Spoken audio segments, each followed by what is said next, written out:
Bem-vindo ao sexto vídeo da série Full Wing no Limit Hold'em, da coleção Como Jogar Poker do Brasil Poker Clube. Essas 8 partes te mostrarão como vencer em cada nível de Full Wing no Limit Hold'em, desde Micro até Mid Stakes. A leitura desse vídeo mostra o assunto favorito de todos, o blefe. Vamos começar com o blefe em um 4-bet em um aspecto similar à leitura anterior e explicar o porquê o 2-para-1 ratio é inexplorável. Também explicaremos como calcular o valor esperado, o EV, e a porcentagem de fold de blefes no river, baseados em diferentes tamanhos de apostas. Para terminar, em alguns slides vamos discutir o EV das continuation bets. Fala pessoal do Brasil Poker Clube, aqui quem fala é o Cold Red Rules para a sexta parte do Como Dominar o Full Ring e o quarto vídeo teórico da série. Hoje eu pensei que ia passar muitos slides, mas na verdade acho que eu só vou ter tempo para falar sobre os primeiros dois, que são o valor esperado de um blefe, o EV de um blefe no river, e os conceitos de 4-bet blefe. Não que você precise necessariamente saber esses conceitos para bater o 100 no limit, mas são ideias que vão ajudar muito o seu jogo e vai fazer com que você vá subindo os níveis, né? Então, vamos começar sobre o primeiro conceito, que é blefe no river. Eu, mais uma vez, estou colocando aqui, a gente já conversou bastante sobre essa fórmula de EV, então não vou explicar mais ela, mas basicamente o que é? O EV de um blefe, a única diferença é que a gente vai considerar que a gente vai perder todos os calls do nosso oponente. Então, o EV de um blefe que vai ser o pot vezes a frequência de fold, mais a frequência de call vezes o quanto nós vamos perder. Nesse caso, a gente está considerando que o valor da nossa mão é zero, tá? E o pot é definido por nós, de acordo com o tamanho da nossa aposta. E como sempre, o fold, a frequência de fold e a frequência de call, elas são relacionadas e depende diretamente de quanto a gente vai apostar, quanto a gente vai betar, né? Então vou dar um exemplo para a gente conversar sobre isso. Digamos que a gente acertou um flop perfeito para a nossa mão, só que depois a gente não conseguiu nenhuma carta para completar o nosso jogo. Então a gente tinha 9 e 8 de ouros, o flop veio valete 10 de ouros, dando um straight e um flush draw para a gente, e a gente deu c-bet, nosso oponente deu call, no turn todo mundo deu check, e no river, no river a gente não acertou nada. Então, a única maneira que a gente pode ganhar é blefando, certo? Então, quanto que a gente tem que apostar para blefar e conseguir ganhar esse pote?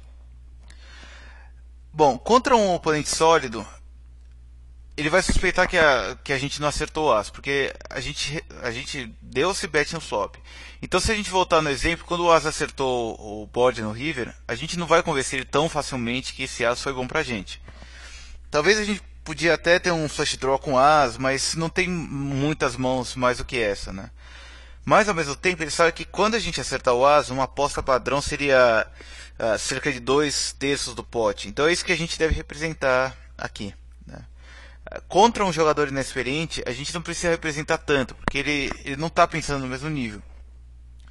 O ideal contra esse tipo de jogador é apostar mais alto para desencorajar um call quando você estiver blefando. E apostar menos quando você quiser que ele pague, né?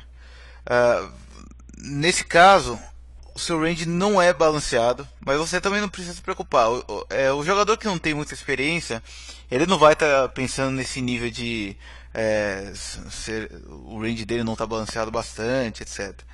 Mas uma aposta grande sempre vai assustar. Então, você precisa jogar de duas maneiras diferentes dependendo do seu oponente. Então, quando o seu oponente for um pouco mais, quando for um oponente sólido, um oponente que você acha que sabe o que você está fazendo, não deve apostar muito que isso, porque ele vai suspeitar que é um blefe, né?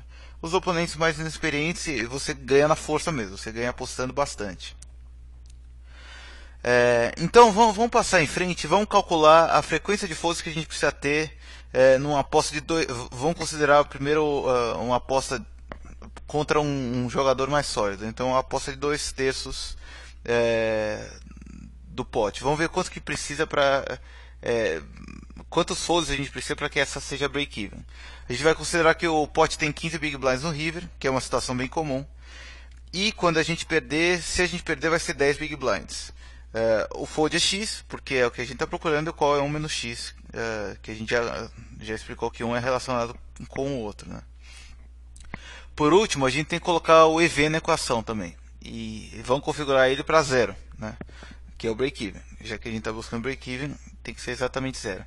Então, a gente inclui o 0 na equação e a gente chega ao resultado de 40%. A conclusão uma aposta de 2/3 do pote que precisa que o oponente fold 40% das vezes para que a nossa jogada seja break-even. E essa é uma informação bem interessante que a gente vai usar mais para frente. Então, vamos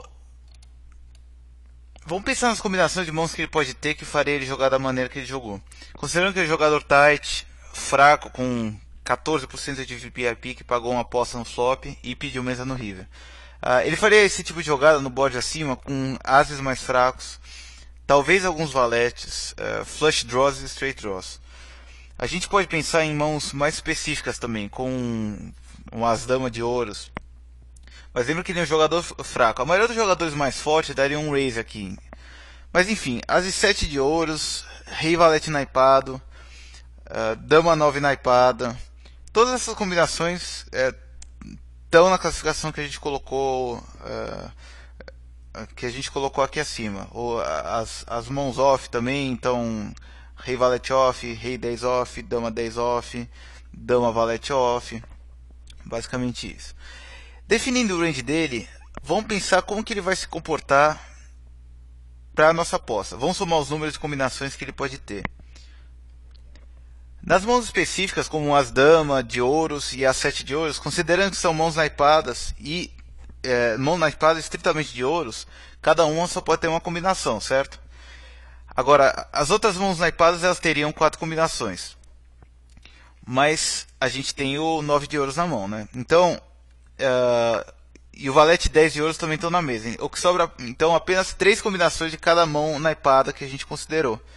Então dá 3 rei valete naipados, 3 rei 10 naipados, 3 dama 9 naipados, 3 dama 10, 3 dama valete, 9 e 8. E daí agora a gente vai para as offsuit, que cada uma com 9 combinações. A soma desse total vão dar no final 59 combinações. A gente pode também fazer algumas suposições. Digamos que com a aposta de 2/3 do pote, ele vai pagar a gente com todos os ases e todos os valetes no range dele. Isso dá 26 combinações, certo? Agora, a gente pode optar por apostar o pote. E agora ele vai continuar pagando com os ases, mas ele não vai pagar com todos os valetes. Vamos deixar apenas o rei valete aqui. As combinações já caem para 14. Mas isso não é necessariamente um resultado melhor. A gente vai falar sobre isso daqui a pouco. A gente pode optar por uma jogada mais agressiva, apostar 2 vezes o pote. Dificilmente ele deixaria de pagar com os ases, mas o valete com certeza já está fora do range dele. Então vamos colocar esses números na fórmula em cada situação.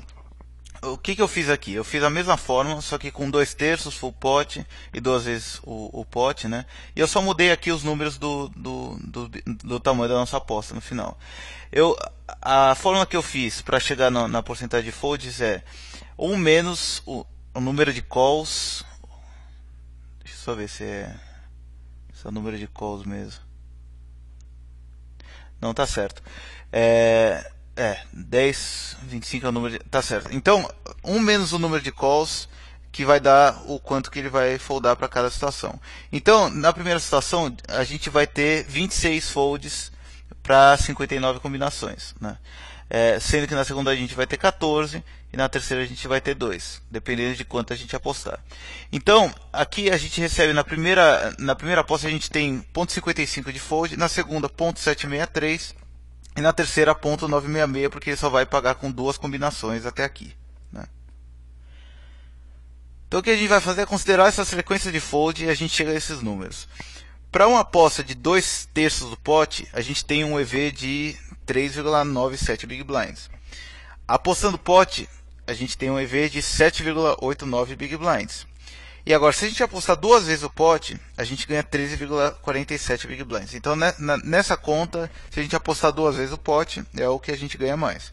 Então, se a gente tiver disposto a arriscar uma aposta bem grande, a gente pode chegar próximo a 100% do fold, que seria o EV máximo, mas claro, na prática é impossível 100%.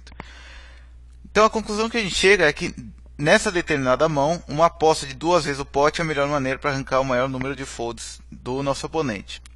Essa é uma mão muito dependente do valor que a gente aposta. É muito provável que o nosso oponente tenha algo e esteja disposto a pagar, mas ao mesmo tempo também seria improvável que ele pagaria uma aposta tão grande, porque o range dele no geral não parece ser muito forte. Agora vamos ao mundo das suposições.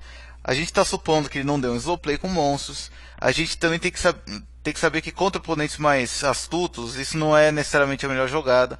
Numa aposta tão alta começa a cheirar um pouco a blefe. Pois a única mão real que a gente está representando é a Dama Rei, e até o Dama Rei raramente a gente apostaria dessa forma. Ou seja, e eles sabem que é difícil fazer um nuts de forma geral.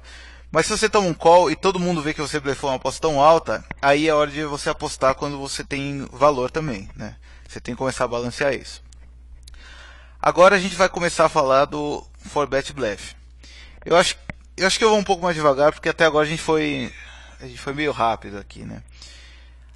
E a conta vai ser a mesma. Para a gente calcular o EV de um 4-bet bluff, de um 4-bet, a gente coloca o pot vezes a porcentagem de fold e quanto a gente ganha vezes a porcentagem de ganhos, mais o quanto a gente perde vezes a porcentagem de perda, certo? E vamos supor outra coisa também. Nosso oponente vai subir 4 vezes o nosso raise. E quando a gente der um 4-bet, ele vai optar pelo 5-bet ou pelo fold. São suposições bem reais, então não é que a gente está fazendo uma hipótese específica. Tem que considerar também que a gente nunca vai ganhar essa mão no showdown, certo? Porque ou a gente vai ganhar no 4-bet ou a gente vai foldar e entregar o pote para o nosso oponente. Então, o quanto a gente vai ganhar, a gente vai deixar zero também. O valor do pote é 3 vezes o big blind do raise, mais meio big blind do small blind e 13 do tribet, que dá 15.5 big blinds no total. Ah, sim, o fold também, e o fold e o call vão continuar sendo x e 1 menos x também, como a gente tinha falado antes. Quanto que é o valor interessante para o 4-bet? Eu já vi muito jogador nesses níveis subindo valores bem absurdos, com 40, 45, até mais que 50 big blinds eu já vi. E esse pessoal não nota absurdo que é essa aposta, porque quanto mais alta você aposta, fica meio evidente que você tem uma mão tão forte e você não vai foldar mais, que você já está meio comprometido a mão. Então você precisa dar um 4-bet que vai confundir um pouco seus oponentes. Como você está em posição, eu vejo alguns regulares mini-range e o valor do tribet. Então digamos que o oponente no botão de um tribet dá um tribet de 10 big blinds, você puxa para os 20 big blinds. E muitas vezes você vai realmente encontrar o fold do seu oponente. Mas você pode acabar fazendo com que ele dê call. E eu prefiro um valor que não, assim, que você elimine essa opção dele. Então, qual que fica o ideal? 27, 30, 35? Lembra que o oponente nunca paga, não importa o valor do 5-bet dele. Então, não é algo que a gente tem que se preocupar. Eu gosto de fazer de 25 quando o oponente tribeta para 10 big blinds. Mas temos algumas opções aqui além dessas. Vamos ver qual que deve ser a mais lucrativa, né?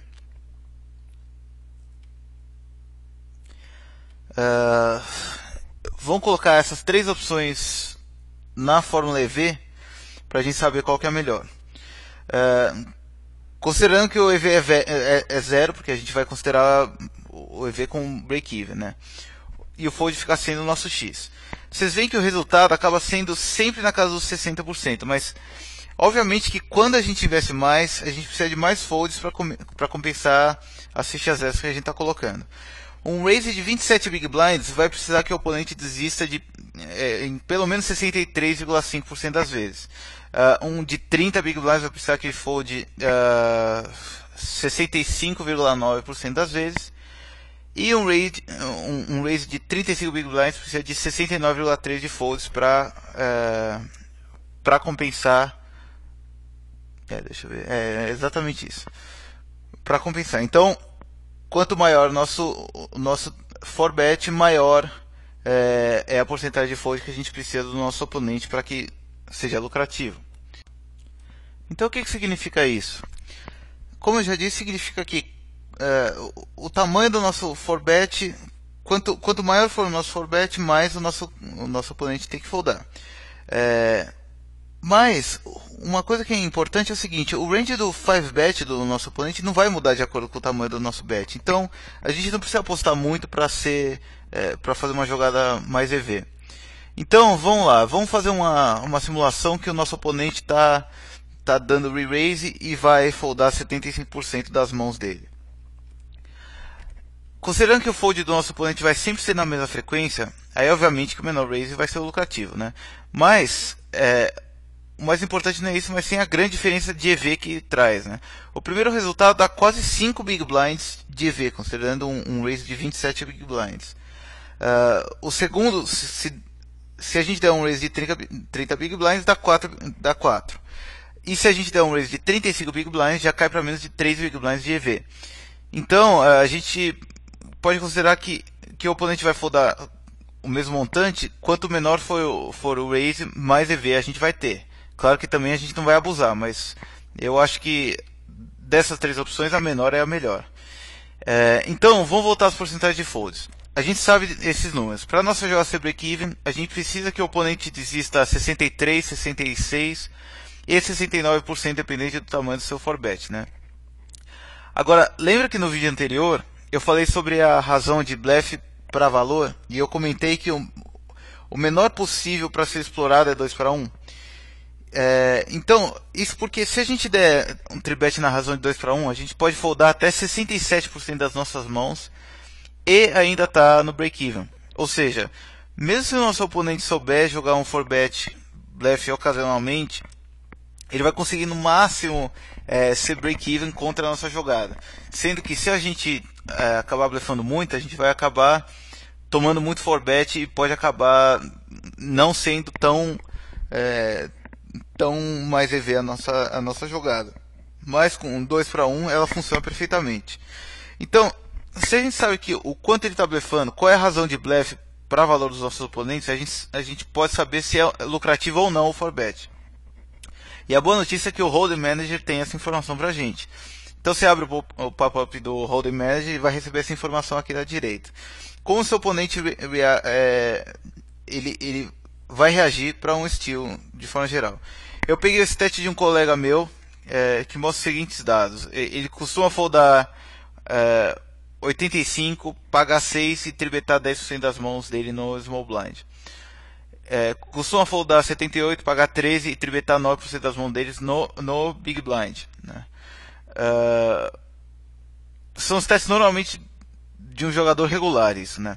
Mas vamos pensar um pouco sobre o tribet dele. A gente sabe que ele sobe o range de valor dele, que é par de dama ou maior e as rei, dá 2,6% do range.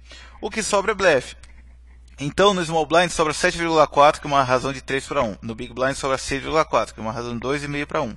Se estiver fazendo essas razões conscientemente ou não, realmente não importa. O que importa é que com essa razão a gente consegue explorar os 3-bet blefs dele, né? Então vamos fazer umas contas aqui para comentar isso aí. O 3-bet no Big Blind. O oponente ele vai foldar 6,4 de 9, que se a gente jogar na Fórmula EV vai dar 3,18 Big Blinds. No Small Blind, o oponente vai foldar 7,4 de 10, que se a gente jogar mais uma vez na Fórmula EV dá 4,45 Big Blinds. Então, vamos simplificar essa análise. Qual que é o mínimo de 3-bet steal que o oponente precisa ter para a gente tribetar?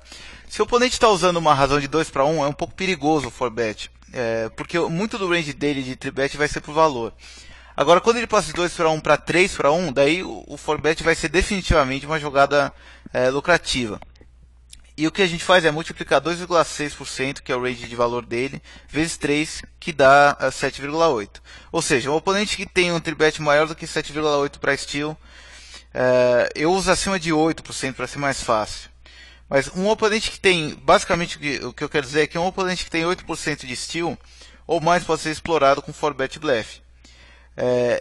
E mais, como a gente já discutiu antes, você não precisa fazer o 4-bet com mais do que 27 Big Blinds para ser uma jogada lucrativa. Então, tem esses números na cabeça sempre. Agora a gente tem que construir um range bom para o nosso 4-bet. E a conclusão que a gente chega é a mesma que a gente tinha conversado antes sobre o tribet. A gente tem que escolher aquelas mãos que, que, que, não, que são muito fortes para foldar, mas também que são muito fracas para pagar. Então parece com aquela mesma resposta do tribet, né? Mas na verdade tem uma diferença aqui. E a diferença é que são os blockers, que a gente não tinha conversado sobre eles ainda. A gente está considerando que o nosso oponente vai enfiar o in com o quê? Com as e rei, par de damas ou qualquer par maior. E lembra também que a gente está blefando, ou seja, o valor da nossa mão não importa, considerando que a gente vai foldar mesmo, mas ao mesmo tempo, se a gente tem um as na nossa mão, a gente reduz as combinações do nosso oponente de ter um as na mão dele, né? Então vamos colocar um exemplo aqui. O nosso oponente está tribetando um valor de vai numa razão de 2,5 para 1. Ele vai ao win se ele tiver par de dama ou maior e as e rei. É melhor a gente dar 4bet com 9,8 ou as e 9.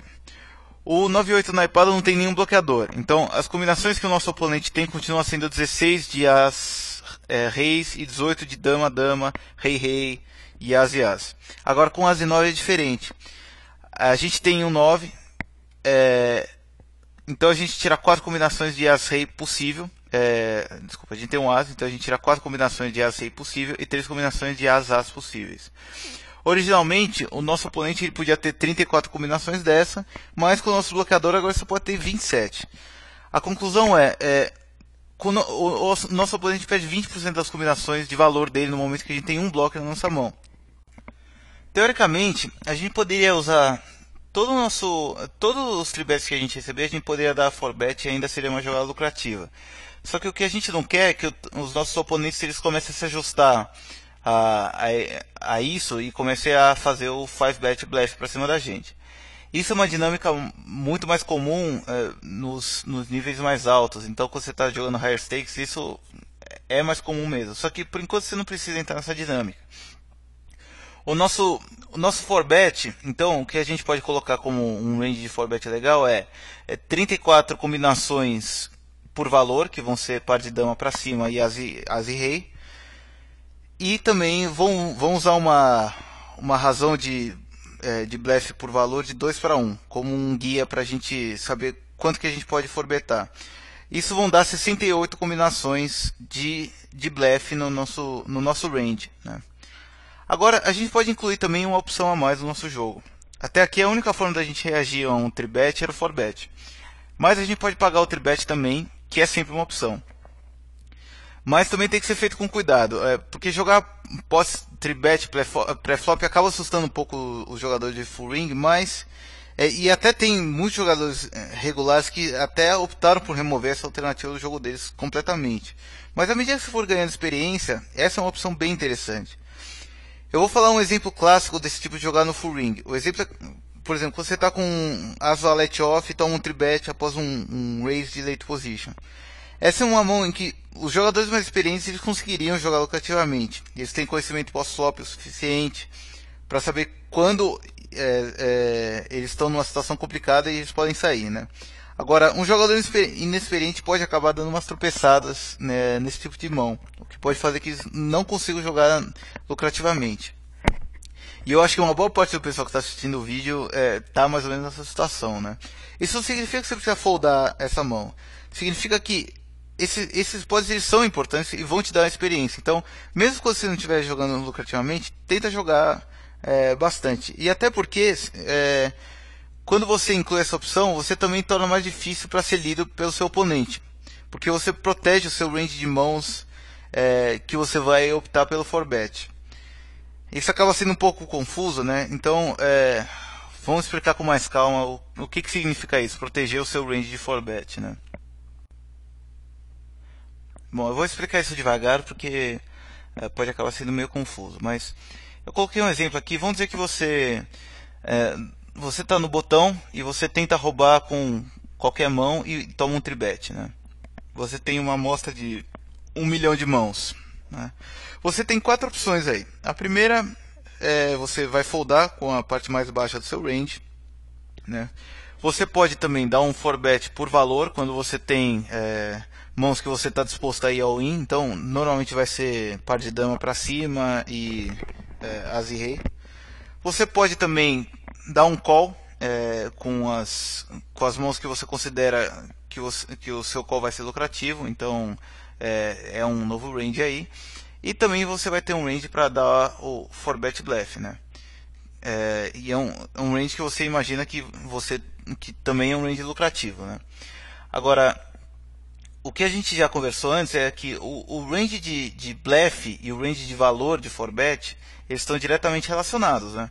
Então, se a gente sabe que a gente tem X combinações de valor, a gente vai fazer duas vezes essa combinação para bluff, por exemplo, como a gente já tinha discutido. Então, a gente sabe que existe uma relação entre o 4-bet de bluff e o 4-bet de valor, né?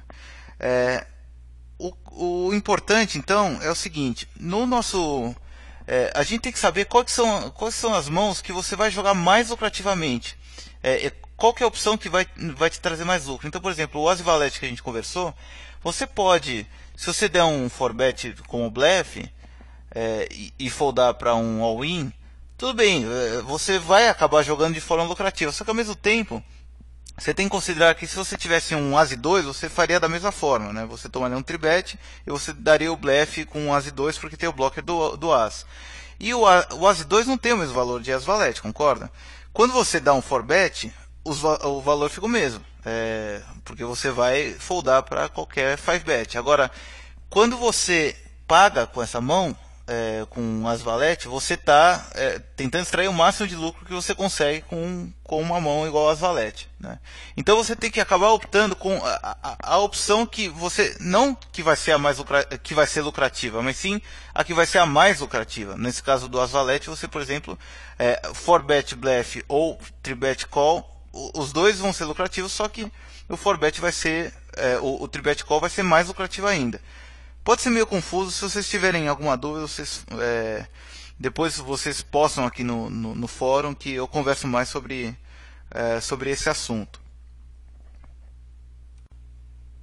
Então vamos definir um range aí para essas opções que a gente tem. Então o range de 4-bet para valor são as mãos que você vai até o final com elas, par de dama para cima e o As e Rei também.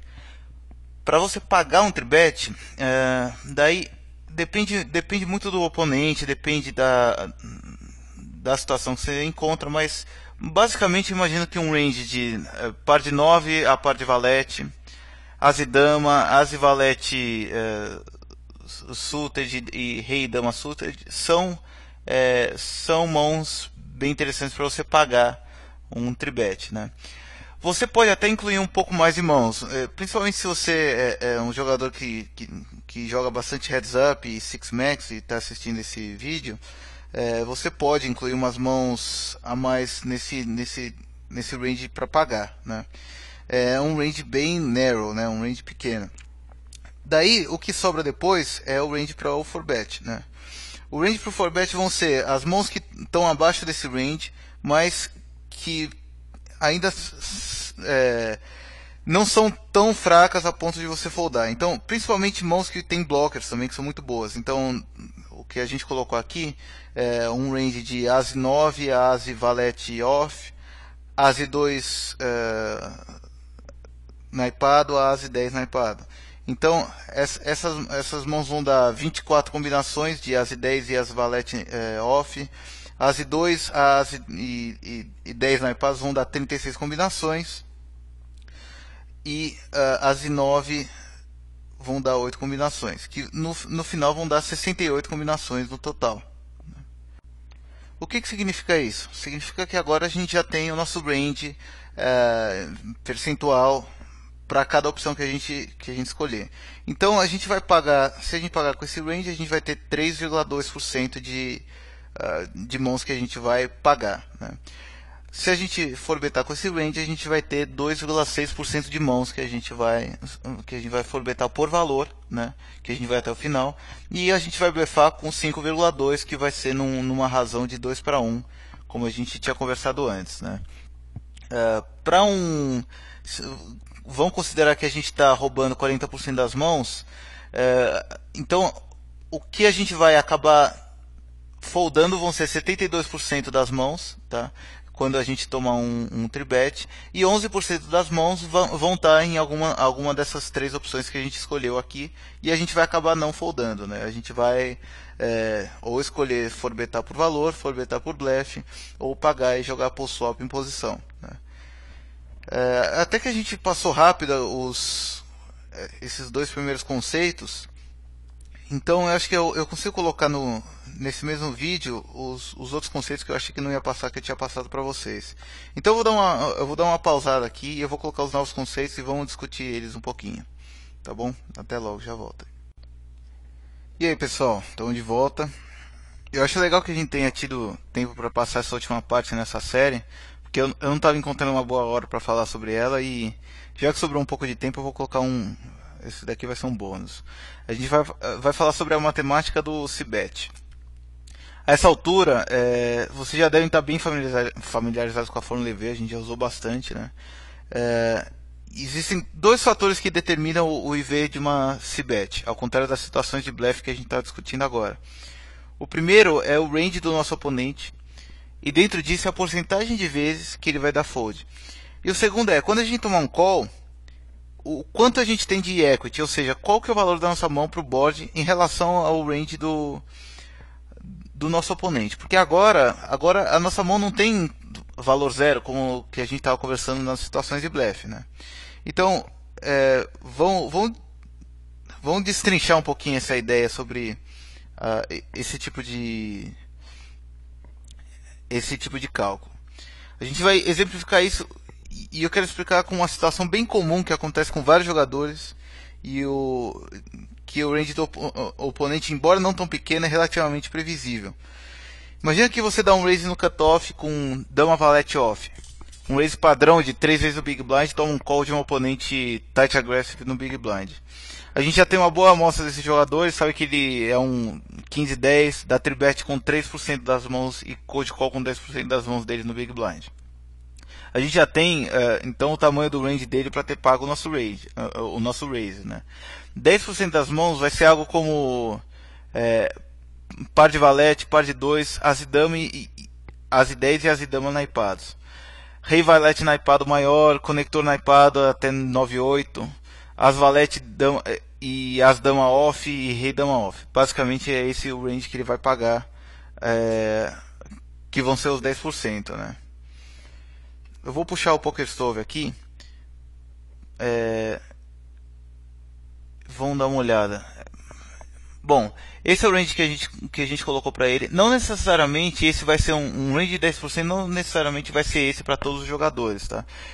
Tem muito jogador, por exemplo, que prefere jogar mais Broadways do que pares. Então, daí nesse caso a gente teria que cortar os pares, colocar algumas Broadways offsuit, por exemplo. Mas é bem próximo desse range. A gente pode considerar esse range como com um range, vamos dizer, padrão, assim, né? Que o nosso oponente pagaria muitas vezes. Então, a nossa porcentagem de ganhos vai depender do flop, da nossa mão e do range de mãos que o nosso oponente pode ter, né? Obviamente que quanto mais a nossa mão tenha valor no flop, mais lucrativa é a nossa jogada, né? Isso na verdade vai para qualquer jogada que a gente estiver blefando, mas é especialmente importante nesse caso, que a gente muitas vezes vai ter que jogar depois do nosso blefe, né? Então, vamos colocar dois exemplos aqui, a textura A e a textura B, né? A textura A é com par de As, né? E a textura B é com 2, 3, 4. E qual que é o melhor para a gente se betar dessas duas texturas? Então, vamos imaginar aí que a gente fez a mesma jogada nos dois. Então a gente foi lá e fez um cbet nas duas texturas, né? Vamos fazer algumas suposições também. Vamos considerar que nosso oponente não é ruim. E vamos ser um pouco mais conservador também nas nossas estimativas. Isso é bem importante quando a gente está fazendo essas suposições. E vamos considerar que um tight aggressive ele não vai foldar o terceiro par ou melhor, né? Ou um gut shot ou melhor, ou seja, qualquer mão que tenha pelo menos 4 outs aí, ele vai optar por ficar na mão ao invés de foldar. São estimativas bem conservadoras, só que são estimativas mais ou menos padrão, né? Então, na textura A, que é a textura que é o flop com Ace High, né? Vamos dizer que a nossa mão é Rei Valete Off, né? E o range dele vai ser esse que a gente colocou aqui embaixo, que são todos os pares até par de valete, as e 10 e as e dama suited, né? Rei valete suited, dama e valete suited, 10 e valete suited. Então todos os conectores suited até 9 e 8, as e valete e as e dama off, rei dama off, né? Ele vai pagar e dar ou talvez dar um raise no flop com basicamente uma parte desse range, que é de 7 a par de valete, e a maioria dos ases, né? As Broadways, as valete off, as e dama off e rei dama off.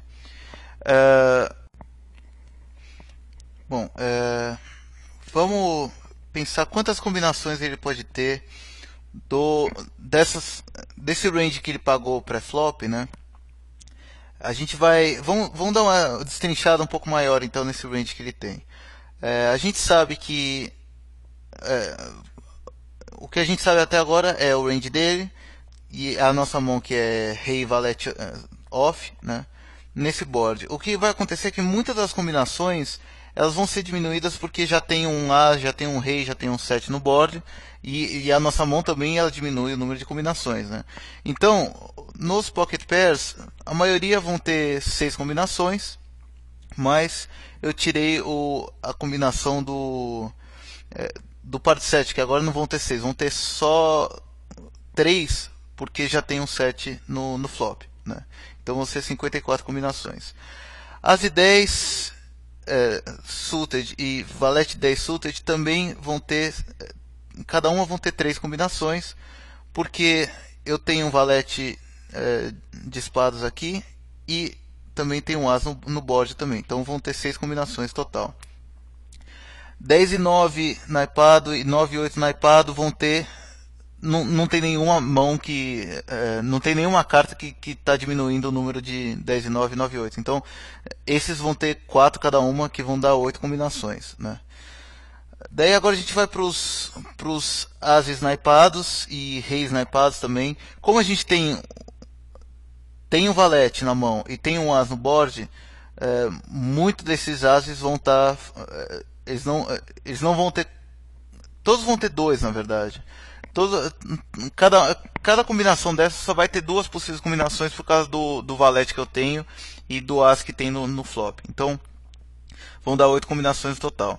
E a dama valete vão ter 2 também, por causa do meu valete de espadas que está na minha mão. E por fim vão sobrar as valete off, as dama off, rei 3 off. E se a gente for eliminar o as que tem no flop e a gente for eliminar também a dama que eu tenho na mão e o rei também que tem no flop, né? Isso vão dar 21 combinações no final, que vai dar um total então de 99 combinações. Então a gente já sabe que o range do oponente nesse caso vão ser 99 combinações. E agora vamos pensar um pouco mais além. Então dessas combinações, ele vai pagar ou dar um raise no flop com. Então a gente pode colocar essa combinação das mãos que ele vai continuar. Maioria de as, de reis, os pocket pairs, principalmente quando ele tem uma trinca, né? Então a gente coloca aqui os ranges dele. Está basicamente aqui 24, 6, 8, 2 e 21, que vão dar uma combinação de 61, vão dar 61 combinações diferentes que ele vai pagar, ou dar raise também, né? Então a gente tem um total de 99, né? Uma combinação de que ele vai pagar de 61, ou dar raise, né? E ele vai foldar com as 38. Então vai dar 38% de mãos que ele vai efetivamente foldar aí, né? Bom, então vamos colocar os números aqui na equação. O que a gente já sabe? A gente já sabe que o tamanho do pote vão ser 3 Big Blinds, 3 mais 3 mais 0.5, que dá um total de 6.5 Big Blinds, né? A gente sabe que a porcentagem de fold que o nosso oponente vai ter vai ser 38,38% das vezes, e a porcentagem de call vai ser 61,62%. A gente sabe também o quanto a gente vai ganhar e o quanto a gente vai perder. Então a gente já sabe o quanto a gente pode ganhar, né? Quando a gente for até o showdown, né? A gente tem que considerar esse 10.5 que eu coloquei é um pouco conservador. Tem a possibilidade da gente acertar o gut shot, mas eu acho que primeiro que a possibilidade de a gente acertar o gut shot é bem pequena, né? E mesmo se a gente acertar, não vão ter muitas mãos que vão pagar a gente, que a gente vai extrair muito valor, né? Então, por exemplo, um par de 9, um par de 10, alguma coisa assim, a gente não vai conseguir extrair muito valor. Para falar a verdade, a gente só vai conseguir extrair valor do gut shot, que já vai ser bem difícil de acertar, mas a gente só conseguiria extrair valor talvez com um par de 7, contra um par de 7 ou um as 10, por exemplo. Mas eu acho que não passa muito disso. Então, e como a gente está querendo ser bem conservador na nossa conta, eu acho que 10.5 é o suficiente. Acho que não precisa colocar mais. E quando a gente perder, a gente vai colocar que a gente vai perder 4 Big Blinds, né? Então eu vou colocar todos esses números na equação. A equação já está feita aqui. E o que mostra é que o EV dessa mão, dessa jogada, vão ser 2.4 Big Blinds cada vez que você fizer essa jogada nessa circunstância. O que é bem interessante, né? Uma taxa bem interessante. O risco que você está colocando é um risco pequeno. Então são coisas que você tem que considerar. Se você fosse, por exemplo, um 4bet, você acaba arriscando muito mais para ganhar um amount mais ou menos igual. Só que você acaba arriscando menos aqui. Agora vamos pegar a segunda textura no flop, né? Que é um flop 2, 3, 4 com duas de ouros, né? Que assim, a uma primeira vista parece que é um flop melhor para a gente se betar, né? Porque não vai atingir muito o range do nosso oponente, mas não necessariamente é isso. A primeira coisa que a gente precisa ver é o range do call do nosso oponente, né? Antes a gente já calculou o número de combinações que ele daria call pré-flop, né? E parece que é a mesma combinação, só que na verdade não é. Vai ser um pouquinho mais, porque muitas das mãos que antes eram bloqueadas com as mãos que tinham batido no flop agora não são. Por exemplo, antes tinha muito as que era bloqueado com o as que tinha no flop, agora não tem, né? Então ele tem um número um pouquinho maior. Eu só troquei aqui rapidamente o dama valete que estava errado, mas ele vai ter um número um pouco maior de ases, de reis, né, que ele tinha antes. Os pares dele, alguns vão ser menores, por exemplo, par de 2, par de 3 e par de 4 agora vão ser só 3 combinações ao invés de ser 6, né? Mas no total geral, vão dar 104 combinações aqui no final. O oposto das 99 que a gente tinha na primeira situação, né? Então a gente sabe também o range dele para pagar ou dar raise, né? A gente pode colocar aqui as combinações de 48, basicamente são as mãos que é qualquer overpair, né? Que ele ia pagar, e qualquer trinca também, né? Que no mínimo ele vai pagar se ele não der um raise. Daí a gente tem os flush draws que dão 6. Se você olhar as mãos de cima, vão dar 6 flush draws diferentes. Os as e 10, as e valete que vão dar 6 combinações, e as valete, as e dama off que vão dar 18 combinações. Então, no total vão ter 82 combinações que ele vai pelo menos pagar, né? Isso significa que a gente tem 104 combinações que ele pagou pré-flop, 82 combinações que ele vai continuar depois do flop, e ele vai foldar 20% das mãos, que é bem menos do que antes, né? O nosso equity aqui no final, considerando esse range para ele pagar, vai dar 17,43%. Né? Vai ser um equity maior do que o equity anterior que a gente tem, só que o range que ele vai pagar vai ser um pouco maior. Então, se a gente colocar esses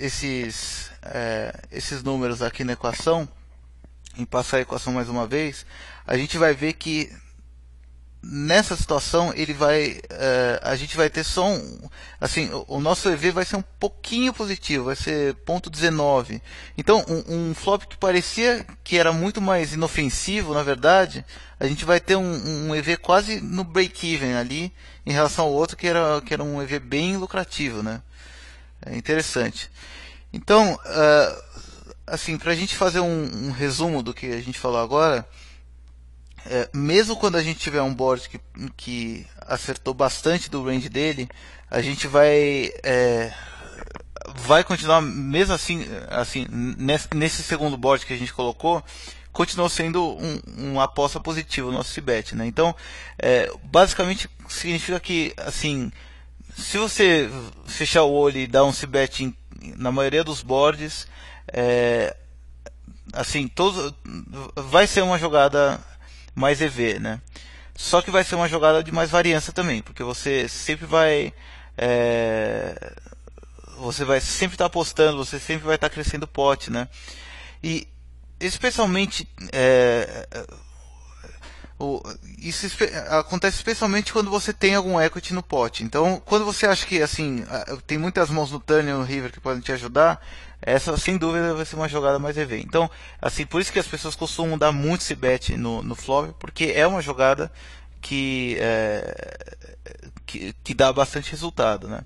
Só que se você se betar muito, você está arriscando 4 big blinds para ganhar 0,25, né? Então é uma jogada de bastante variância, uma jogada que você vai acabar colocando bastante ficha na mesa. Então fique preparado para uma situação aí que que as suas fichas vão mudar bastante se você ficar se betando toda hora, né? O ideal é que, assim, que vocês não coloquem, que vocês não ficam se betando todo o flop que vocês encontrarem, mas é que vocês tenham uma tabelinha que vai ajudar para saber quais são os boards bons e quais não são para se betar, né? Eu faço essa tabelinha bastante para os meus alunos e eles gostam bastante, né?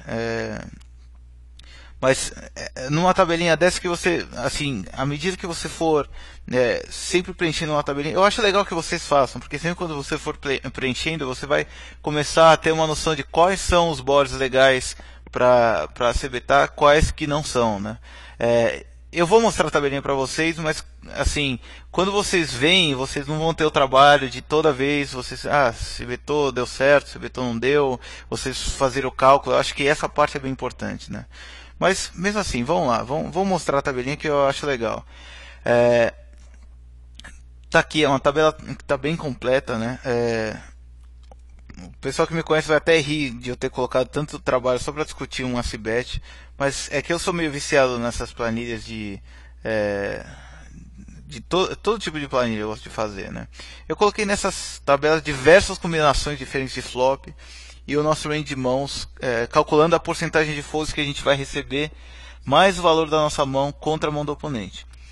Todas as variáveis são necessárias para a gente saber se um bet é ou não EV positivo, né? Então, de cara dá para ver grupos de flops em que uma c-bet vai funcionar mais do que outros. Eu coloquei alguns flops em amarelo, né? Vocês estão vendo aqui.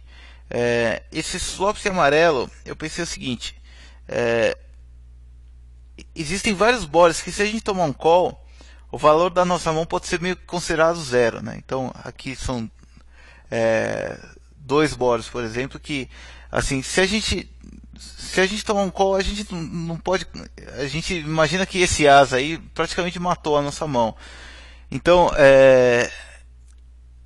e se o valor for zero, ele acaba sendo, assim, vai ser um valor negativo você se betar esse tipo de flop. Então, eu acabo sendo um pouco mais conservador, colocando zero mesmo, né? Então, eu considero que nesse tipo de board é melhor que a gente nem aposte mesmo, porque vai ser um EV negativo, né?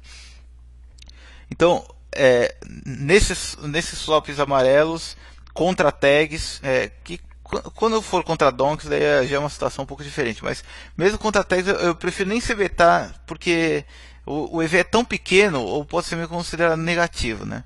Mas o legal é que mostra, por exemplo, em boards com valete 10, que são muito ruins para se bet, eu acho que dá uma noção melhor, que você não precisa simplesmente fechar o olho e sair se betando, que eu vejo muita gente fazendo, né? Então você vai começar a pegar o costume de saber que tem alguns boards que você vai olhar e falar, putz, isso não é um board legal para você se betar quando você não tem bastante equity, né? Então, nesses amarelos eu coloquei esses que é melhor nem se betar, né?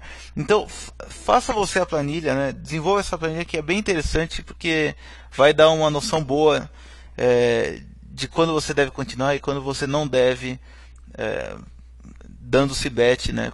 Quando, é claro, você não tem muito valor na sua mão. Quando você tiver, é um pouco diferente. Bom, até aqui eu vou fazer um resumo do que a gente já falou, né? E também do que a gente vai falar mais pra frente, né? Então, a gente falou aqui do EV de um blefe no river, né? A gente discutiu também o 4bet blefe, né? E por último também o EV da Cbet, que era uma coisa que eu achava que a gente não ia passar tempo, mas a gente conseguiu, né? Eu quero que vocês sempre coloquem assim, sugestões, alguma coisa que vocês não entenderam, vocês coloquem no fórum. Isso, ou a gente vai também disponibilizar um comentário aqui embaixo do vídeo que os autores do vídeo vão responder. Mas eu acho que, assim, tudo que vocês tiverem de dúvida, vocês me falem, porque a gente vai conversar mais pra frente sobre isso, né? Eu posso até postar um vídeo ou outro mais pra frente sobre algum assunto que vocês acharam que ficou pouco explicado, que a gente pode falar mais, né? O que a gente vai falar depois também, na verdade eu nem fiz esses vídeos ainda, mas eu coloquei algumas ideias aqui do que a gente pode conversar. Esses são alguns conceitos que eu coloquei, que são conceitos que as pessoas me pedem bastante. E vocês também coloquem, mais uma vez, coloquem sugestões de novos conceitos que vocês querem ver nos próximos vídeos e tal. Só que são coisas mais, eu quero falar sobre coisas mais complexas, que daí você já pode ter um edge acima do 100 no limit, daí já chegar nos 200 no limit, etc, né? Mas é basicamente isso, pessoal. Obrigado mais uma vez e vamos para o próximo vídeo. Esse foi o Code Red Rules para o Brasil Poker Clube e a gente vai estar de volta aí no próximo vídeo dessa série. Um abraço.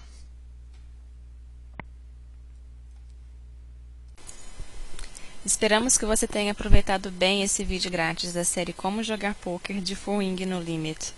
Se você quer mais vídeos como esse, ajude nossa comunidade a crescer, compartilhando esses vídeos com seus amigos no Orkut, Facebook e Twitter usando os botões abaixo. Isso só vai levar alguns segundos e seus amigos também ficarão satisfeitos com os vídeos de treinamento grátis, que somente são encontrados aqui, no Brasil Poker Clube.